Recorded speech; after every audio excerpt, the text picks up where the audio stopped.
When humanity walks out on the Galactic Council after centuries of being treated as expendable warriors, the galaxy is thrust into chaos, only to realize too late that Earth's children were the only line between civilization and annihilation.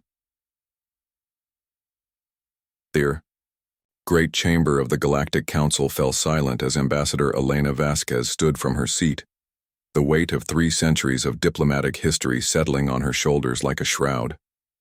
Around her, representatives from 412 species watched with varying degrees of curiosity, smugness, and barely concealed disdain. The Zeltharian ambassador, his crystalline features catching the chamber's artificial light, leaned forward with what passed for a smile among his kind.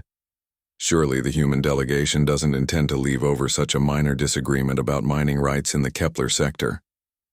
Before we go any further, comment where in the world you are watching from and make sure to subscribe because tomorrow's story is one you don't want to miss. Elena's laugh was bitter, echoing off the vast domed ceiling above. Minor disagreement? She gestured to the holographic display that still showed the charred remains of New Geneva colony. 17,000 human civilians dead because your minor mining operation included orbital bombardment of a settled world. And this council's response? A formal censure and a request that the Zeltharians pay for the cleanup. The Vorthak representative, a hulking creature whose translator struggled with his guttural speech, rumbled his agreement with the Zeltharian position. The humans knew the risks when they settled disputed territory. The Zeltharian claim predates human colonization by several decades. Predates by filing a claim on an uninhabited system, then doing nothing with it for 40 years. Elena shot back. We sent our people to that world because your survey said it was empty. They built homes, farms, schools. They had children who knew no other world. Ambassador Thecamore of the ancient Praxi Collective raised one of his forearms dismissively.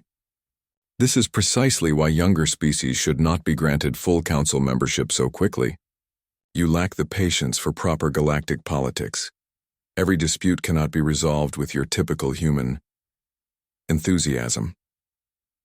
The chamber filled with the various sounds that passed for laughter among the assembled species. Elena felt the familiar fire rise in her chest, the same rage that had driven humanity to claw its way up from a single world to a star-spanning civilization in just 3 centuries. But today, something was different. Today she was tired. You're right, she said quietly, and the laughter died. Humanity does lack patience for proper galactic politics. We lack patience for watching 17,000 people die while you debate the proper paperwork for filing a complaint. We lack patience for being told that our colonization grants are invalid because we didn't wait the customary 50 years to ensure no one else wanted the systems. She began walking toward the chamber's exit, her small human staff falling in behind her. But mostly, we lack patience for being treated like children while being expected to fight your wars. The Mathani ambassador's tentacles writhed in what Elena had learned was their equivalent of nervous laughter. Come now, Ambassador Vasquez. Humanity's military contributions are appreciated, but hardly essential. The Council has maintained peace for over 2 millennia without significant human involvement. Elena stopped at the great doors, their ancient mechanisms already responding to her approach. She turned back to face the assembled representatives one final time. Peace? She laughed again, but there was no humor in it now. Tell that to the Rigel colonies during the Hive incursions 5 years ago. Tell that to the Arcturian refugees after the Void Cult uprising. Tell that to every species that called for human fleets when their own were mysteriously unavailable or undergoing maintenance. The Zeltharian ambassador's crystals darkened with annoyance. If humanity is dissatisfied with council procedures, perhaps you should follow proper channels and submit a formal— We're done with proper channels, Elena interrupted. We're done with submitting formal requests that sit in committee for decades while people die. We're done being the galaxy's sword and shield while being treated as its newest and most troublesome student. She took a breath, and when she spoke again, her voice carried throughout the vast chamber with the authority of a species that had never learned to back down. Effective immediately, humanity withdraws from the Galactic Council. We withdraw from all mutual defense pacts, all trade agreements subject to council oversight, and all joint scientific endeavors. Human space is hereby closed to all Council-affiliated vessels. The chamber erupted. Delegates rose from their seats, translators overloading as hundreds of species tried to speak at once. Through the chaos, Elena heard fragments of outrage, disbelief, and what might have been fear. Ambassador Techmore's voice cut through the noise, his translator giving his words a mechanical authority. You cannot simply withdraw from galactic civilization. The precedent alone. The precedent is that we're tired of being civilized while watching people die, Elena replied. Humanity gave you 300 years to treat us as equals. You chose instead to treat us as useful barbarians. So be it.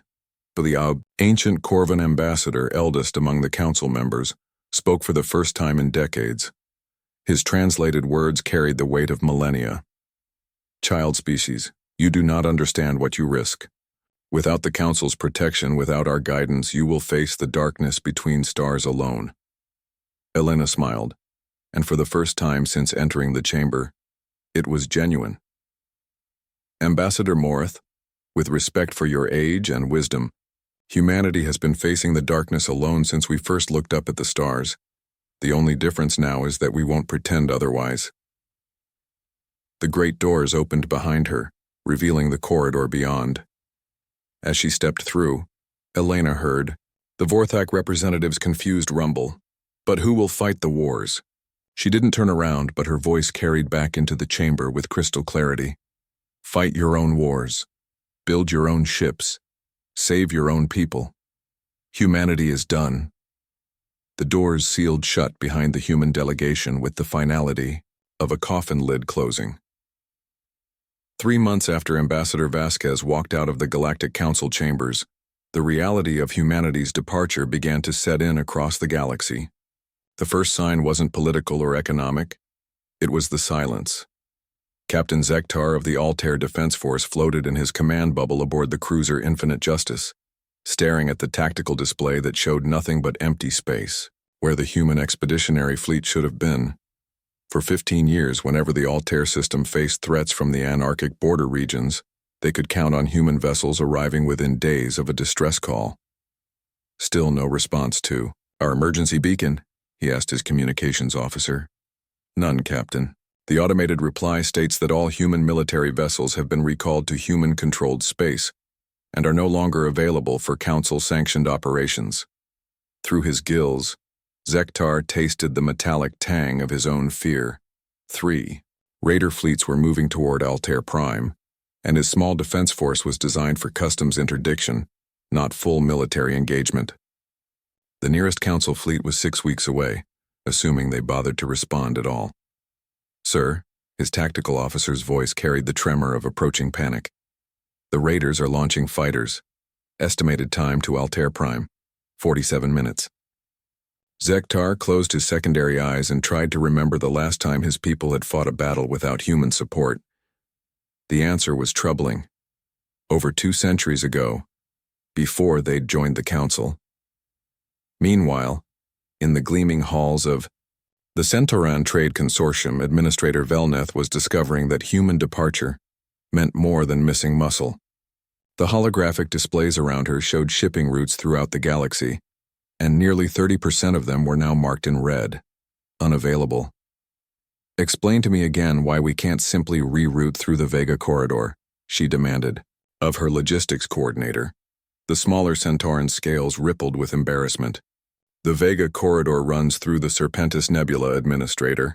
The radiation levels require specialized shielding that only human vessels possess. Other species have avoided the route for over a century. And the Orion Express route? Controlled by humanity. They've closed it to all non-human traffic. Velneth's mandibles clicked in frustration. The Orion Express route was the fastest path between the galaxy's core worlds and the resource-rich Outer Rim territories. Without it, shipping times would triple, and costs would increase exponentially. What about hiring independent human traders?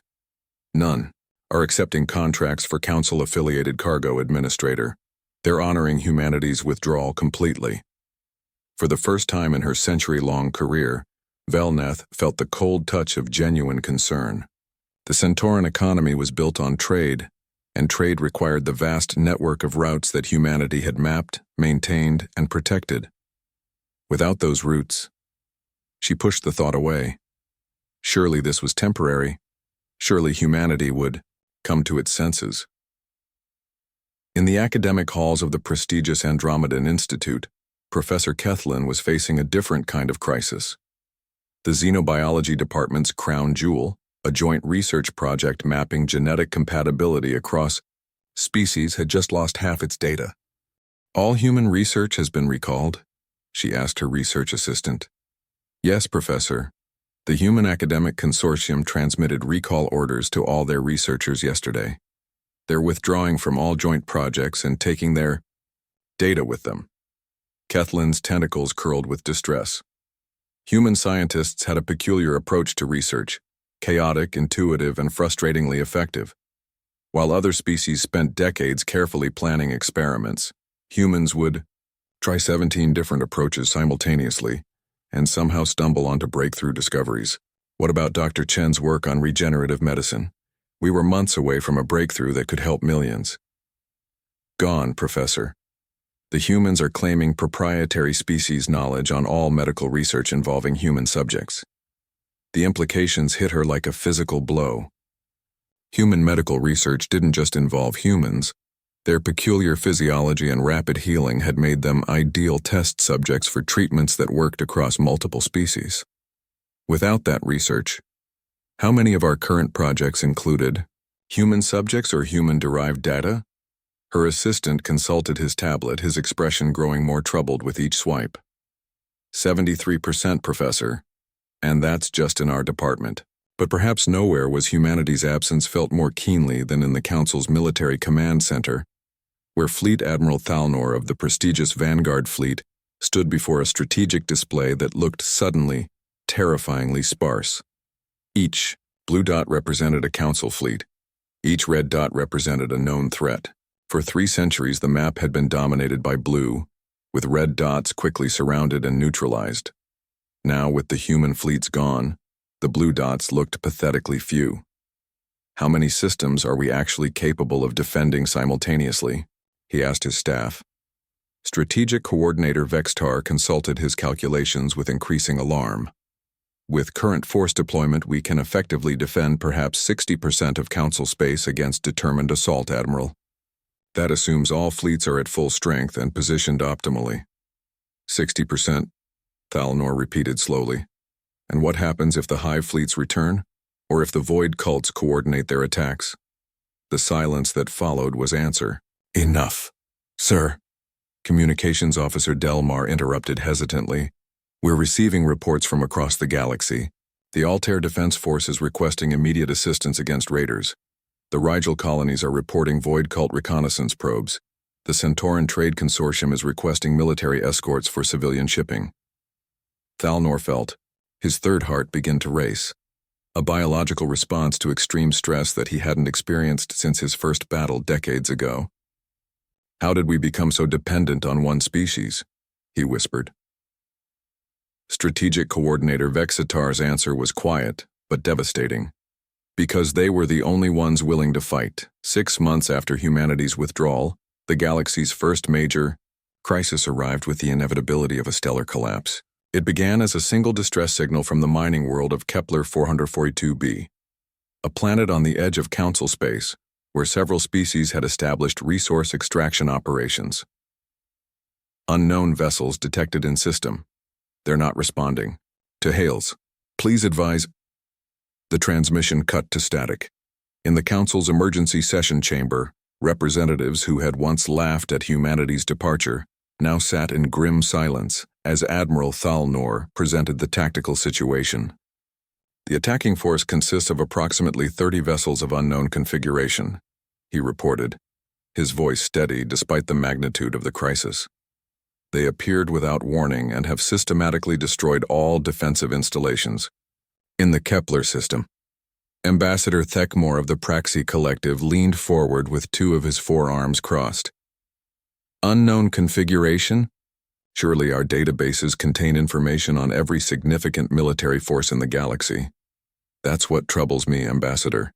These ships don't match any known design.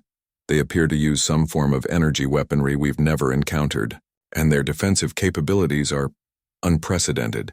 The Zeltharian ambassador's crystals flickered with nervous energy. How unprecedented?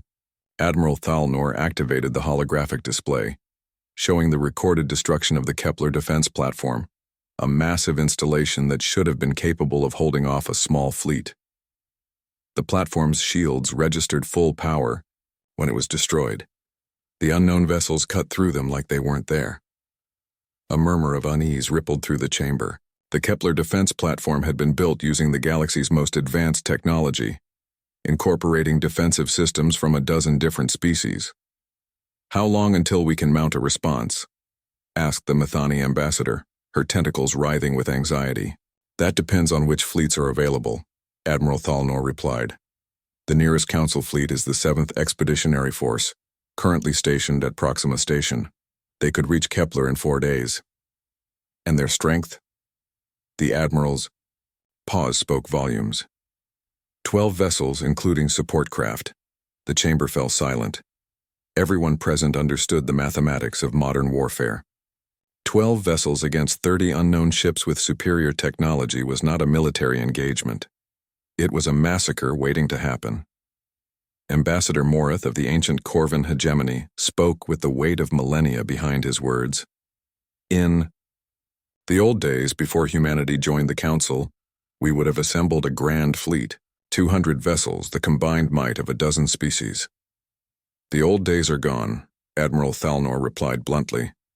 "The combined Council fleet currently numbers 87 operational vessels, scattered across the galaxy.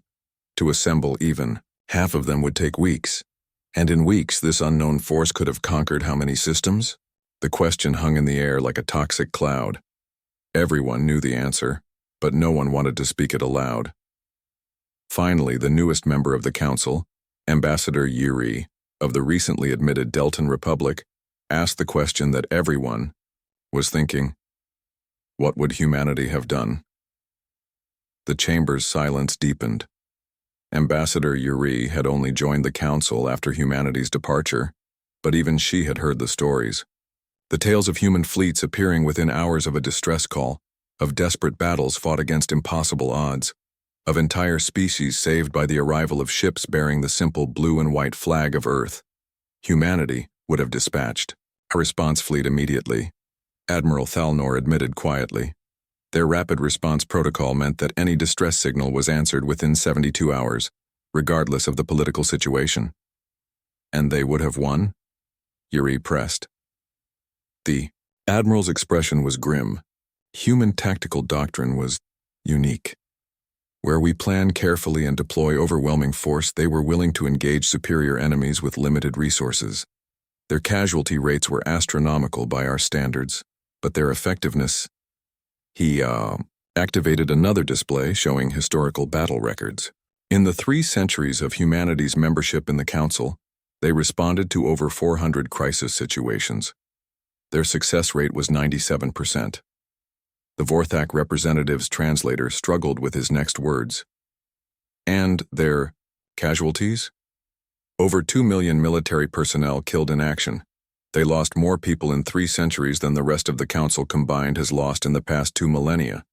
The weight of that revelation settled over the chamber like a shroud. 2 million dead humans, and their species had borne it without complaint, without demanding special consideration, without asking for exemptions from future deployments. "They never asked us to share the burden," whispered the Altarian representative, whose own world had been saved by human intervention just 5 years earlier. "They asked," corrected Ambassador Thekmore, his earlier smugness replaced by something that might have been shame. Every year, at every Council session, they requested that other species commit to shared military obligations. Every year, we found reasons why it wasn't practical. The Chamber's communication system chimed with an incoming priority transmission. Admiral Thalnor accepted the signal, and the face of Captain Zektar appeared in the holographic display, his gill slits fluttering with panic. "Admiral, the unknown fleet has left Kepler.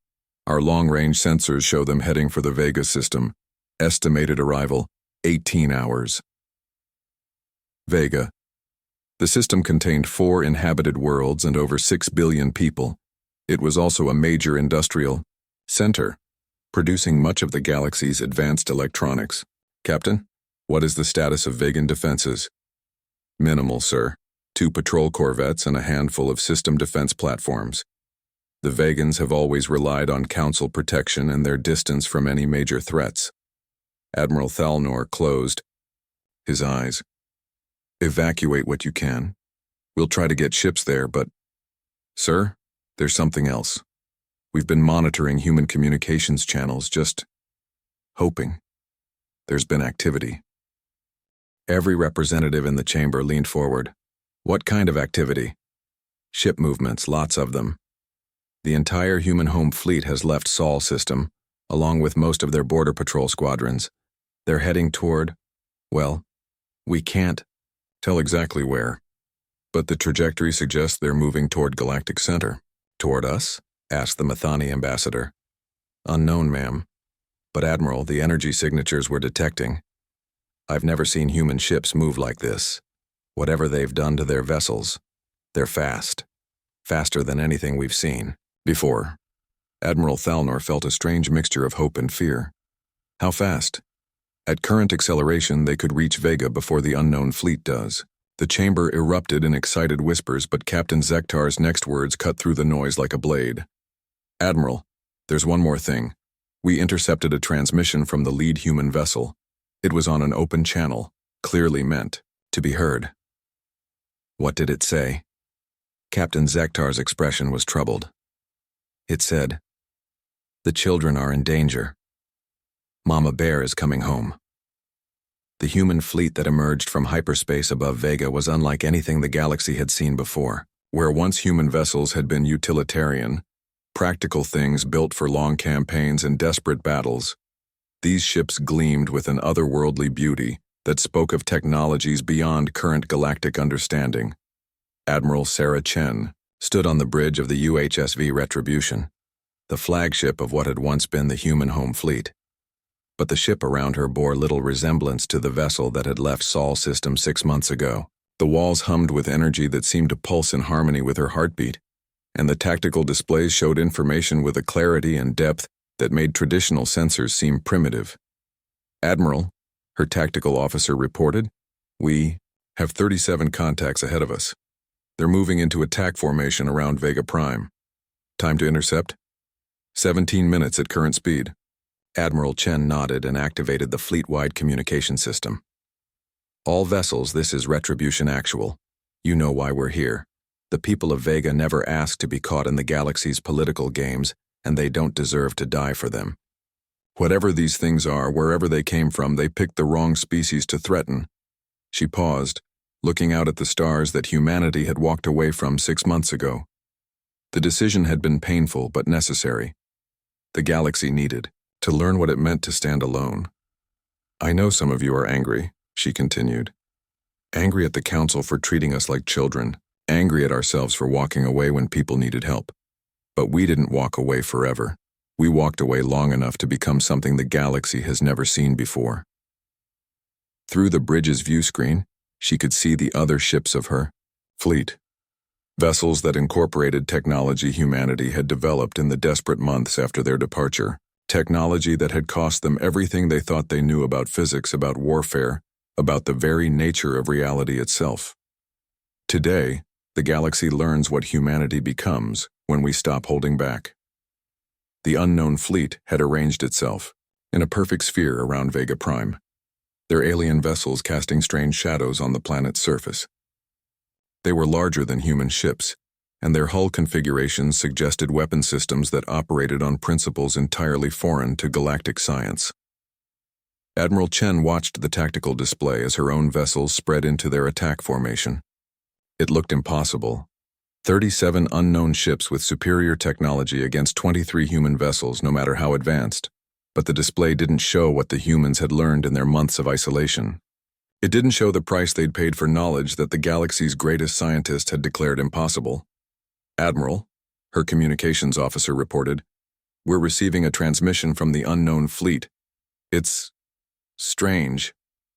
"Put it through," The voice that filled the bridge carried harmonics that hurt to hear, words that seemed to bypass the ears and speak directly to the brain. Primitive vessels, withdraw or be consumed. This system has been marked for harvest. Admiral Chen smiled, grimly. Open a channel. Channel open, ma'am. Unknown vessels, this is Admiral Sarah Chen of the United Human Star Navy. You are attacking civilians under our protection. Withdraw immediately or be destroyed. The alien response was swift and dismissive. Your species is known to us humans. You have been evaluated and found lacking. Your vessels are inferior, your technology primitive. You cannot stop the harvest. You're right, Admiral Chen replied calmly. Our old technology was primitive, but we're not using our old technology anymore. She nodded to her tactical officer. All ships weapons free. Show them what we learned in the dark. What happened next would be debated by military historians for centuries to come. The human ships didn't fire conventional weapons. Instead, they seemed to fold space around themselves, reality bending in ways that made veteran observers question their sanity. The enemy fleet found themselves suddenly facing not 23 human vessels, but hundreds, each ship somehow existing in multiple positions simultaneously. The aliens fired, their energy weapons lashing out with forces that should have vaporized anything they touched. But the human ships flickered like ghosts, phasing in and out of existence, taking hits that should have been fatal and somehow remaining intact. Impossible, whispered Captain Zektar from his observation post light years away. They're violating every law of physics we know. But it wasn't impossible. It was simply the result of humanity doing what they had always done best, adapting to survive, regardless of the cost. In the months since their departure from the galactic community, human scientists had made a discovery that changed everything. Deep in the quantum foam that underlaid reality itself, they had found something that most species would have considered too dangerous to touch. The raw force that held the universe together. And humanity, faced with the prospect of their former allies dying while they stood aside, had decided to touch it anyway. The battle lasted 17 minutes. When it was over, 37 alien vessels drifted as expanding clouds of debris, while 23 human ships hung in space like avenging angels, their hulls glowing with energies that shouldn't exist.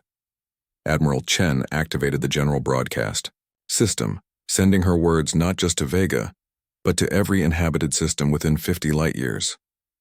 People of the galaxy, this is Admiral Sarah Chen of the United Human Star Navy.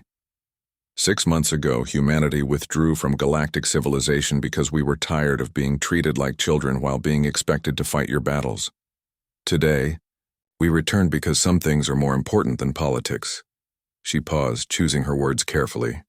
The threat you just witnessed has been eliminated, but our analysis suggests it was only a scouting force. There are more coming, and they're not interested in negotiation, conquest, or any of the usual political solutions. They want to harvest entire worlds, and they have the technology to do it. Another pause, as she looked out at the stars that had once seemed so welcoming.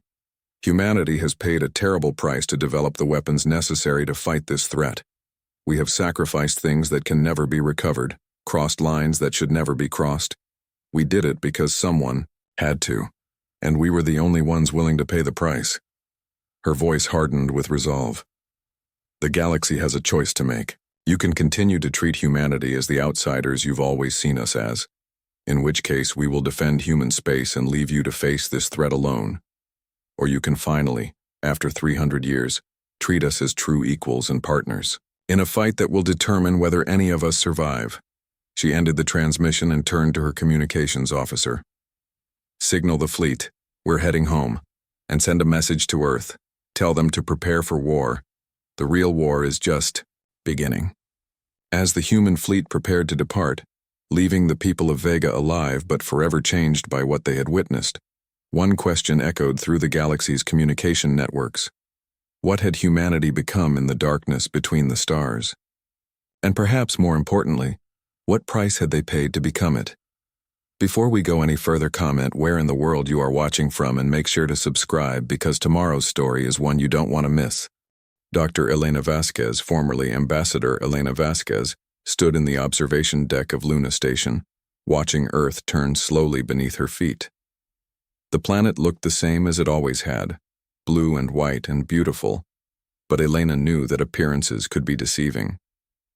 Earth had changed in the 6 months since humanity's withdrawal from galactic politics, just as she had changed.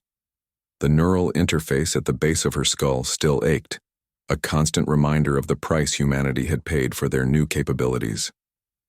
Every human who had volunteered for the program carried the same modification, the same connection to the quantum field that had given them such terrifying power over reality itself. "The casualty reports are in from the field test," Dr. Sarah Kim said as she entered the observation deck. Elena's former chief science advisor looked older than her 40 years, her hair streaked with premature gray from the stress of the past months. "How many?" Elena asked without turning from the viewport. 12% of the test subjects experienced permanent neural damage. Another 8% suffered what we're calling quantum displacement syndrome. Their consciousness became partially detached from normal space-time. They're alive, but they're not entirely here anymore," Elena finished. She'd seen the victims of QDS, humans who existed partially in multiple realities simultaneously, speaking to people who weren't there, responding to events that happened in other timelines. The good news is that the survival rate is improving.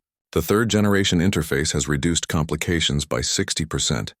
Elena finally turned from the viewport. "How many volunteers do we have for the fourth-generation trials?" "Every human in the fleet," Dr. Kim replied quietly. "Every single one, Elena. They know the risks, and they're still volunteering." That was perhaps the most remarkable thing about humanity's transformation. When faced with a threat that could only be countered by technologies that would fundamentally alter what it meant to be human, the species had collectively decided to pay that price. Not without debate, of course. The arguments in the Global Assembly had lasted for weeks, with philosophers, ethicists, and religious leaders all weighing in on whether humanity had the right to change itself so drastically. But in the end, the deciding factor had been simple. The alternative was watching the galaxy die. "What's the latest intelligence from our deep space sensors?" Elena asked.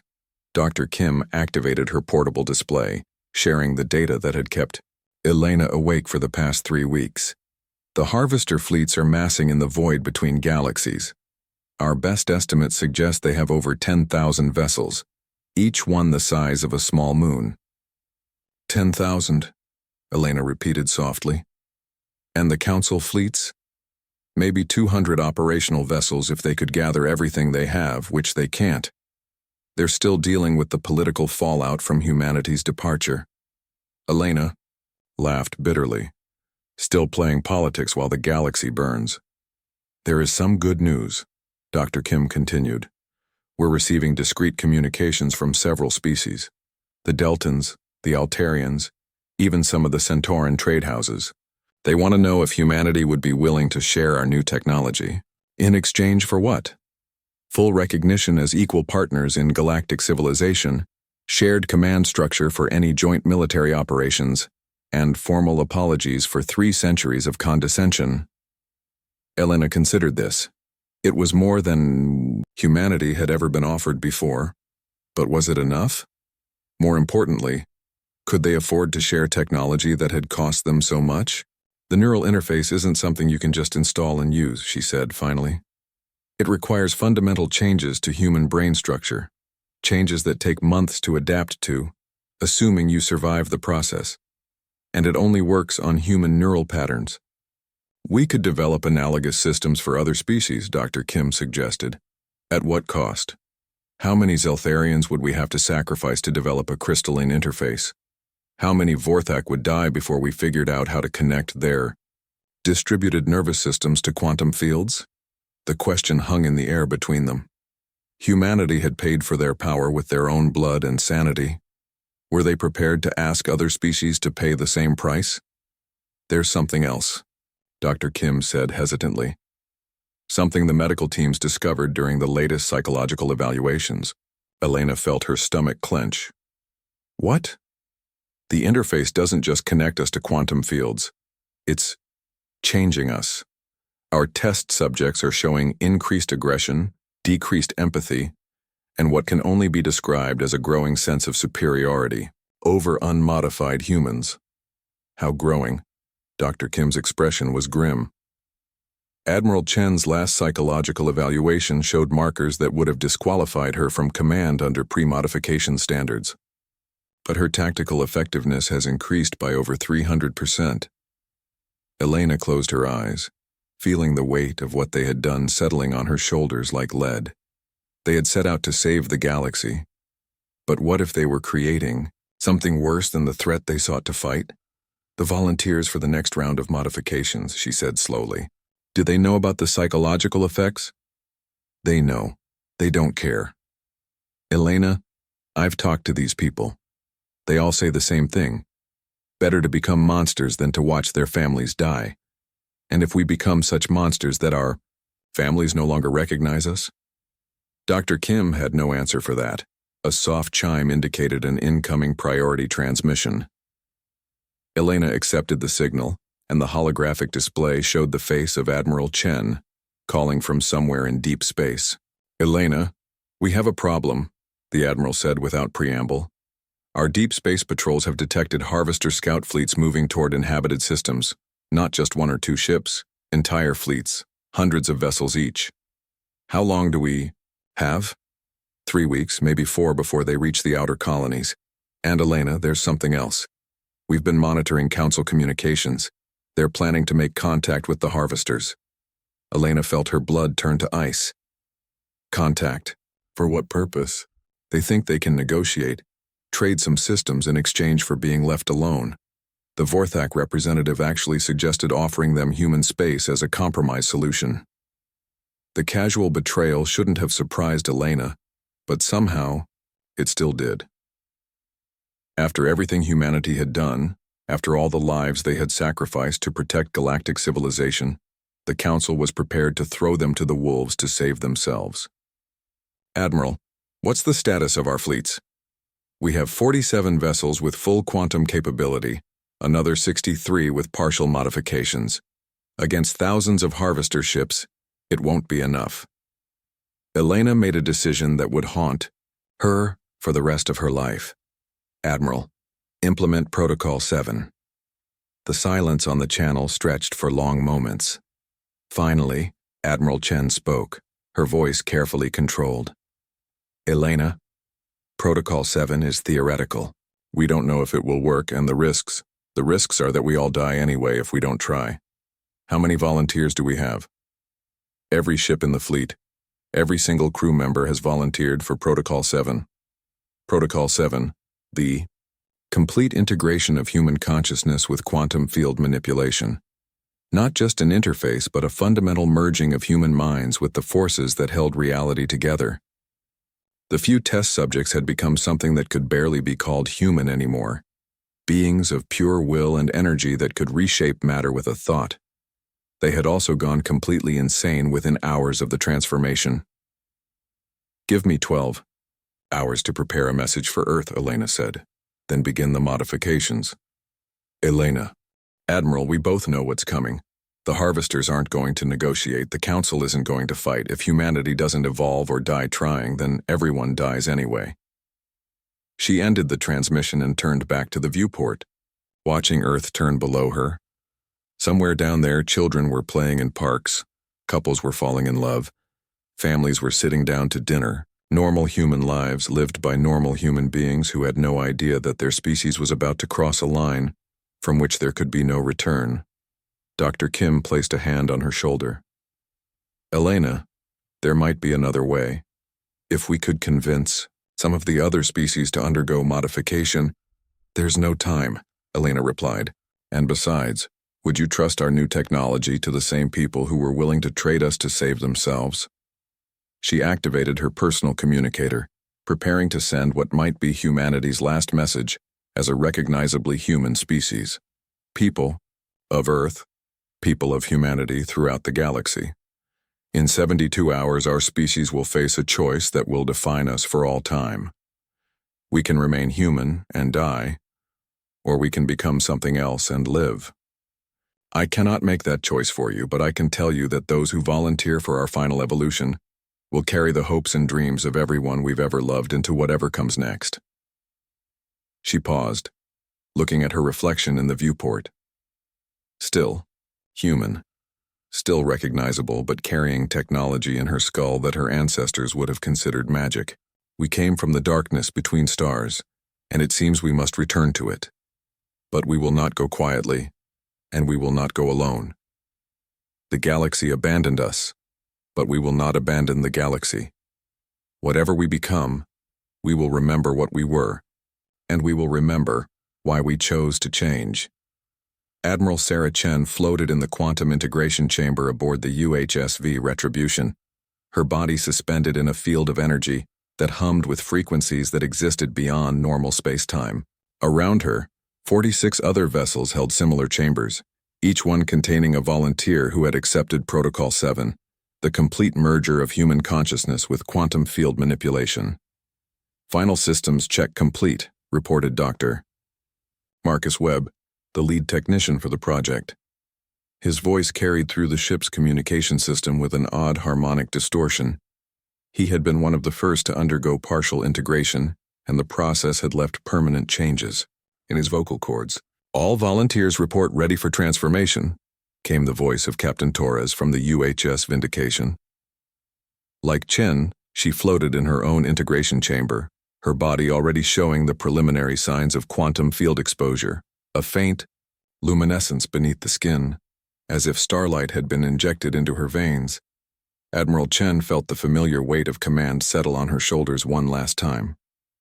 After today, she wouldn't be human enough to feel that weight in the same way. The psychological profiles were clear. Protocol 7 subjects retained their memories and core personality traits, but their emotional responses became different. Alien. They cared about human welfare in the abstract, but they lost the ability to connect with individual human experiences. "All ships, this is Admiral Chen. In 30 minutes, we will begin the transformation process. For those of you who want to record final messages to your families, now is the time." She activated her own personal recorder, preparing to speak to a daughter who might never recognize what her mother became. "Katie, if you're watching this, it means the transformation was successful, and we survived what's coming. I want you to know that every choice I made thinking of you. The person who comes back, if anyone comes back, will have my memories of loving you, but they might not be able to feel that love the way I do right now." She paused, struggling with words that felt inadequate. "I need you to remember the mother who tucked you in at night, who taught you to ride a bicycle, who held you when you had nightmares. That person loved you more than the entire universe. The person who comes back will love you too, but it might be the way a star loves a planet, distant, powerful, and not quite comprehensible." The chamber's energy field began to intensify, and Chen felt the first stirrings of the transformation in her neural pathways. "Take care of Earth, Katie. Take care of the people who choose to stay human. And if we become something terrible, remember that we were good people who made hard choices." She ended the recording and opened the fleet-wide channel. "All ships, begin Protocol 7 implementation." What followed was unlike anything in the history of consciousness itself. The quantum fields that had been carefully contained in laboratory settings were suddenly released into direct contact with human neural tissue. 47 of humanity's finest military officers felt their minds expand beyond the boundaries of their skulls, beyond the limitations of individual consciousness, beyond the constraints of linear time. Admiral Chen experienced the birth of stars and the death of galaxies as immediate personal events. She felt the gravitational pull of black holes as clearly as she had once felt rain on her skin. The quantum foam that underlaid reality became as familiar to her as her childhood home. But with that expansion came a terrible cost. The warm human emotions that had driven her to protect others, to sacrifice for her crew, to love her daughter, became distant, abstract. She understood that she had once felt these things, but they seemed as foreign now as the mating rituals of deep-sea creatures might seem to a bird. Around her, 46 other human minds underwent the same transformation, becoming something that was no longer quite human but retained just enough humanity to remember what they had lost. "Integration complete," Dr. Webb reported, his voice now carrying harmonics that made the ship's hull vibrate in sympathy. All subjects show successful quantum field merger. Psychological evaluation beginning now. But Admiral Chen, or the entity that had once been Admiral Chen, was no longer listening to status reports. She was feeling the approach of the harvester fleets through quantum vibrations in space-time itself, sensing their alien consciousness as they prepared to consume entire worlds. The harvesters were old, she realized. Older than galactic civilization, older than most of the stars in the galaxy. They had been harvesting worlds since before Earth's sun was born, moving through the universe like a cosmic plague, consuming everything in their path. But they had never encountered anything like what humanity had just become. All ships, she said, her voice now carrying overtones that could shatter crystal. The enemy approaches. 43 hours until they reach the first inhabited systems. We have work to do. The human fleet that departed from the Vega system no longer moved through normal space. Instead, they folded reality around themselves, stepping between dimensions like children skipping stones across a pond. Their passage left ripples in space-time that would be detectable by sensitive instruments for centuries to come. But perhaps the most remarkable thing about their transformation was that they remained in some fundamental way human. The drive to protect, the willingness to sacrifice, the stubborn refusal to surrender. These core traits had somehow survived the process that had stripped away so much of what made them recognizably human. In the emergency session chambers of the Galactic Council, panic had replaced the ordered dignity that had characterized galactic politics for millennia. Representatives who had once debated mining rights and trade regulations now faced the imminent destruction of their entire civilization. The Kepler system has gone completely dark, Admiral Thalnor reported, his usually steady voice cracking with strain. No communications, no energy signatures, nothing. It's as if 10 billion people simply vanished. Ambassador Thekmore of the Praxi Collective raised 2 of his 4 arms in a gesture of despair. How is that possible? Complete planetary sterilization should leave some trace. Not sterilization, the Admiral replied grimly. Harvest. Our long-range sensors detected massive energy transfers before communications ceased. The harvesters aren't destroying the planets. They're consuming them. The matter, the energy, even the quantum information that makes up consciousness itself. The chamber fell silent as the implications sank in. This wasn't war in any sense they understood. War implied the possibility of victory, defeat, negotiation, surrender. The harvesters weren't interested in conquest or domination. They were a force of nature as unstoppable as entropy itself. What about our defensive preparations? Asked the Methani ambassador, her tentacles writhing with barely controlled terror. We've managed to evacuate 6 systems completely, Admiral Thalnor said. But there are over 3,000 inhabited worlds in the path of the harvester fleets. We simply don't have the ships to move that many people. And our military response? We've assembled the largest fleet in galactic history, 112 vessels representing 37 different species, against an enemy with thousands of ships and technology we can't even comprehend. Ambassador Yuri of the Deltan, Republic, still the newest member of the Council, asked the question that everyone was thinking. What about humanity? The silence that followed was thick with shame and desperate hope.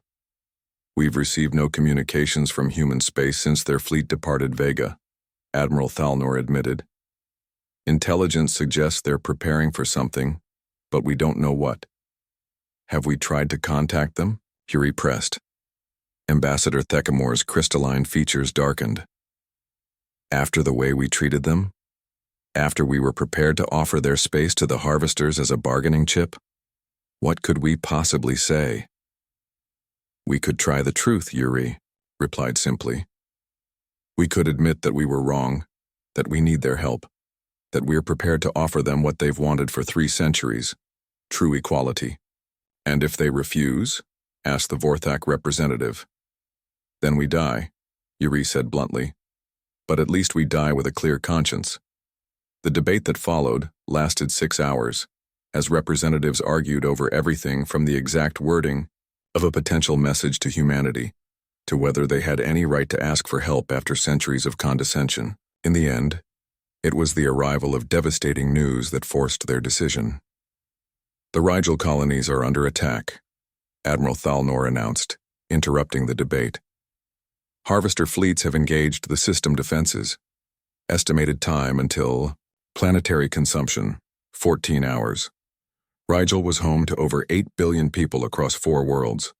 It was also one of the galaxy's major industrial centers, producing everything from medical supplies to advanced starship components. "How long until our fleet can reach Rigel?" asked Ambassador Morith. 18 hours at maximum speed.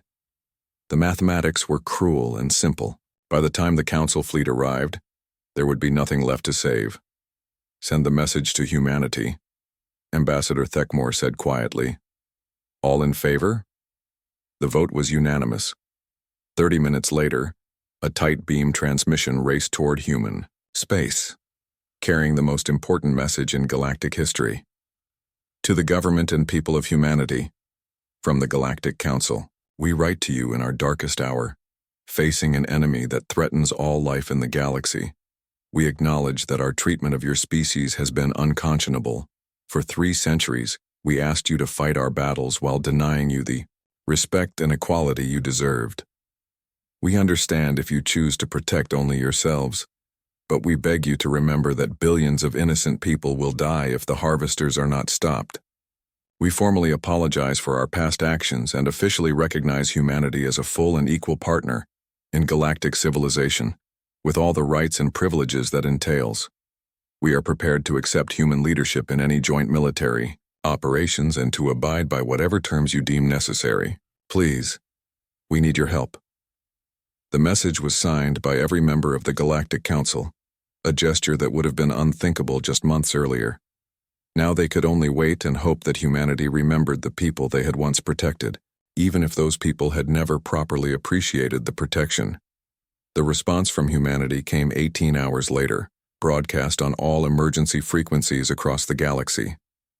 But the voice that spoke was not quite human anymore, carrying harmonics that made listening equipment vibrate, and sensitive species report headaches after prolonged exposure. "People of the galaxy, this is Admiral Chen of the United Human Star, Navy. We have received your message and your apology. We appreciate both, though they come rather late. The transmission was being monitored by every government, every military installation, every major population center in Council space. Trillions of beings hung on every word. You ask for our help against the harvesters and we will provide it. Not because of your apology, and not because you finally recognized our equality, but because it's the right thing to do. That's who we are. That's who we've always been." There was a pause, filled with harmonics that seemed to whisper of vast spaces and impossible energies. "But understand this. The humanity that withdrew from your council 6 months ago no longer exists. We have paid a terrible price to gain the power necessary to fight this threat. We have become something that can barely be called human anymore. The people who return to you, if any return, will not be the same species that left." On Proxima Station, Captain Zekatar felt his gills flutter with a mixture of hope and fear. "What does that mean?" he whispered to his bridge crew, as if hearing his question across the light years. Admiral Chen continued, "We have integrated our consciousness with quantum field manipulation. We have become beings of pure will and energy, capable of reshaping reality itself. The cost was our humanity, not our human bodies, but our human hearts. We remember love, but we can no longer feel it. We understand loss, but we can no longer mourn it. We are humanity's children, but we are no longer human." The transmission paused again, and when it resumed, there was something like sorrow in the alien harmonics. "We tell you this so you understand what we sacrificed for your sake. We chose to become monsters so that you could remain yourselves. Do not waste that gift." Across the galaxy, military personnel wept at their stations. Politicians who had spent centuries dismissing human concerns felt shame burn in their hearts like acid.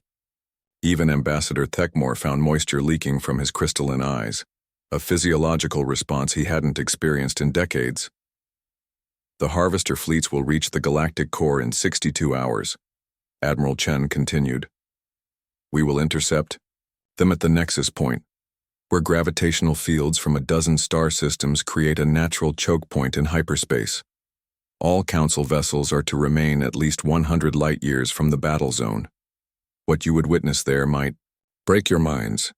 Admiral, came a transmission from the Council chambers. This is Admiral Thalnor. Are you certain you can succeed? The harvester fleets number in the thousands. The laugh that followed was unlike anything any galactic species had ever heard. Beautiful and terrible, carrying echoes of cosmic forces beyond comprehension. Admiral Thalnor, we are no longer bound by the laws of physics as you understand them. We exist partially outside of space-time itself. The harvesters may be ancient and powerful, but they are still creatures of this reality. We have become something else entirely. What if you lose? Curie's voice cut across the transmission. What if even your new abilities aren't enough? Then everyone dies, Admiral Chen replied with matter-of-fact calm. But if that happens, know that we died as we lived, protecting people who never quite appreciated us until it was almost too late. The transmission ended, leaving the galaxy in stunned silence. In human space, the transformation was complete. 47 vessels that had once carried human crews now contained something else. Beings of pure consciousness merged with the fundamental forces of reality. They remembered being human the way one might remember a half-forgotten dream, with fondness but without the ability to truly recapture the experience. But they retained humanity's greatest gift, the willingness to sacrifice everything for others. As they prepared to face an enemy that had consumed entire galaxies, they carried with them the hopes and dreams of every species that had ever dismissed them as primitive warriors. They had become gods, and like the best of gods, they were preparing to die for their children. The final battle for the galaxy was about to begin. 1 year after the Battle of Nexus Point, Elena Vasquez stood once again in the observation deck of Luna Station, watching Earth turn beneath her feet. The planet looked exactly the same as it had before, blue and white and beautiful, but Elena knew that everything had changed. The battle itself had lasted 17 minutes. 17 minutes that rewrote the laws of physics and redefined what was possible in the universe. The harvester fleets, ancient beyond measure, and armed with technology that could consume stars, had met something they had never encountered. In their eons of existence, a species willing to sacrifice its own nature to protect others. The 47 beings that had once been human had torn reality apart at the nexus point, creating a localized region where cause and effect, space, and time, matter, and energy became fluid concepts, subject to conscious will. Within that chaotic zone, they had fought the harvesters with weapons made of collapsed dimensions and shields woven from quantum uncertainty. When the battle ended, 10,000 harvester vessels had been reduced to quantum foam, scattered across multiple dimensions where they could never reform. The threat that had menaced the galaxy for millions of years was finally ended. But there had been no victory celebration, no triumphant return. The beings that had won the battle were no longer human enough to understand human joy or to feel human satisfaction. They had saved the galaxy, then simply disappeared, vanishing into the quantum dimensions they now called home. Any word from them? Dr. Kim asked as she joined Elena at the viewport. Nothing direct, Elena replied. But our deep space sensors occasionally detect quantum signatures that match their energy patterns. They're still out there, somewhere between dimensions keeping watch. Do you think they're happy? Elena considered the question. I don't think they're capable of happiness as we understand it. But I think they're content. They did what they set out to do. They saved everyone. Below them, Earth continued its ancient rotation, home to 6 billion humans who would never know how close they had come to extinction. The galaxy had returned to its usual concerns, trade disputes, border negotiations, the endless bureaucracy of maintaining civilization across thousands of worlds. But everything was different now. Humanity's seat on the Galactic Council was no longer ceremonial. Human officers commanded integrated fleets. Human scientists led joint research projects. Human diplomats were listened to with respect rather than condescending patience.